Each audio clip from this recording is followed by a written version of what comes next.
Week 7 of the best year of my career. We're in the third week of February, and by now, most people's new year, new me plans have gone far out the window, and they're slowly regressing back to their old habits. This is the really tough part of the year to dig down and commit to your goals. For me, doing this weekly series has really helped keep me accountable for my goals. This makes me think about and commit to my intentions pretty much every day. One side of the coin says this helps keep me on track, but then if we look at it from the other side, it can add some pressure. And sometimes that pressure can skew your perspective on your goals, make you feel like you're just adrift at sea where you're just not really getting any closer to your goals. And then when we get to this point, we become impatient, and that's when the negative self-talk begins. And this is why having perspective helps. This is why writing out daily journals helps, so you can really commit to what your intentions are and keep working towards them. Hear me out. Let me put this in context of something like a nutrition or a diet overhaul. What happens when you want to improve your diet, your appearance, how you feel? You change your nutrition, right? Most of us truly get invigorated by that, and we are motivated by that end goal of how we are going to look, how we are going to feel, how life is going to be.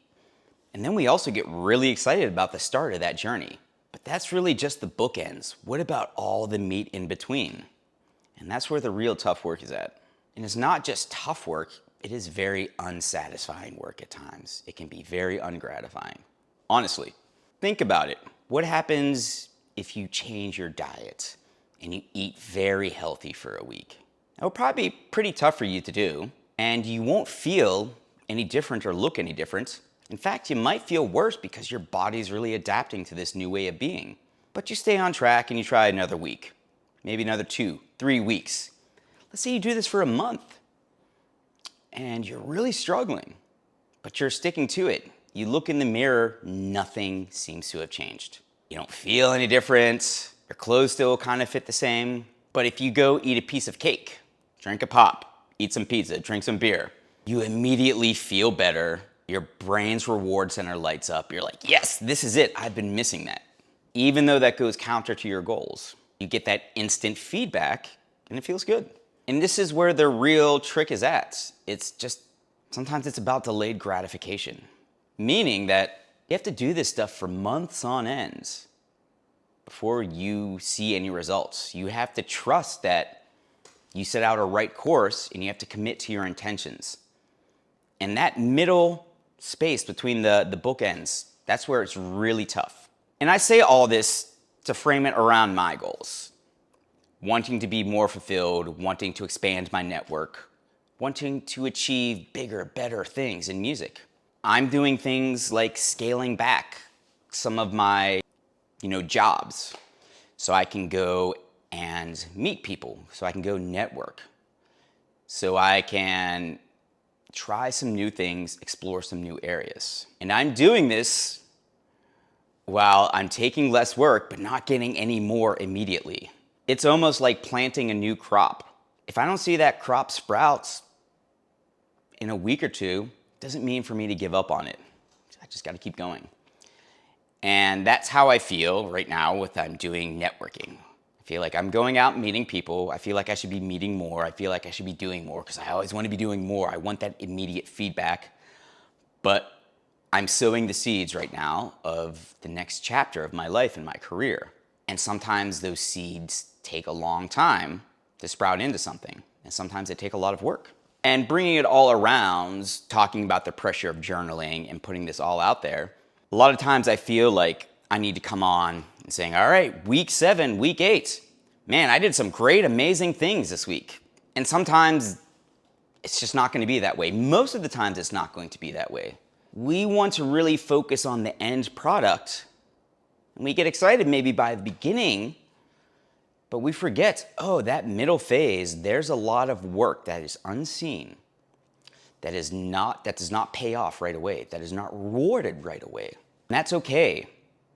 And I think it's really important to acknowledge that and be cool to sit with that discomfort. Because I know in the past, I would get impatient. And if something didn't work, I would jump ship. Or I would distract myself to make myself feel better.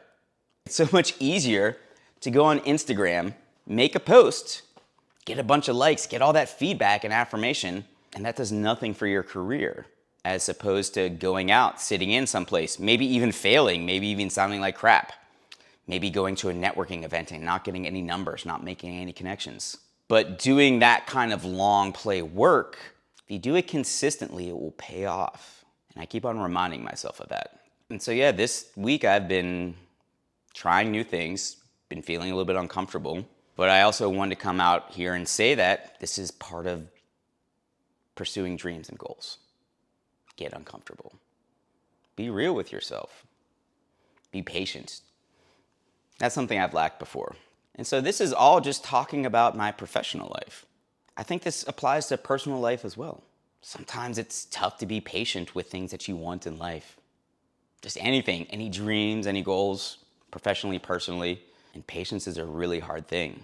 But if you love something, like playing music, you learn to be patient. And you learn to, okay, I can't have it all today, but I'm just going to keep working at it. Because this is something I'm devoted to. It's something I love. This is something I've committed my life to. And a week, 2 weeks, 2 months, whatever. Sometimes you have to sit with that discomfort and not really ignore it, but not let it drive you. Do a nice, healthy little balancing act with it. At least that's what I'm trying to do. And if you are interested in videos like this, where I'm just talking about the journey of a musician, trying to figure out life as a musician, trying to restart their career, please like, follow, subscribe this channel. I do live chats every Sunday at 3:30 p.m. Central Standard Time, which is 4:30 p.m. Eastern Standard, 1:30 p.m. Pacific. And I also do some live streams during the week. I think I'll be doing one on Friday again this week. And keep your eyes peeled for a couple special videos coming up. But thanks for watching. Be patient out there. Be kind to yourself. I'll see you next week.